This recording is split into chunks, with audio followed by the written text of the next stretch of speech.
Hey everybody, this is a quick video in case you have a dishwasher and it's not draining, and on your sink you've got one of these guys that I'm showing in the video. So this is called an air gap, and very often when your dishwasher is failing to drain, it's because you have a clog in this air gap. So it needs sufficient airflow in order for the dishwasher to drain properly. And so what you want to do is you're going to need to clean that out. So this is real easy. You can just, this silver part, you can actually pop this off.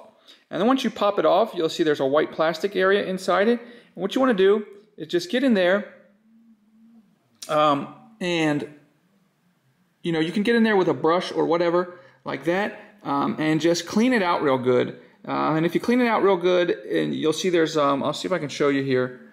There's like here you can see there's the air hole, the larger hole in the air hole. And once you get that all cleaned out, then you should get your dishwasher draining properly. So anyways, hope this video helped. Thanks a lot for watching. Have a great day.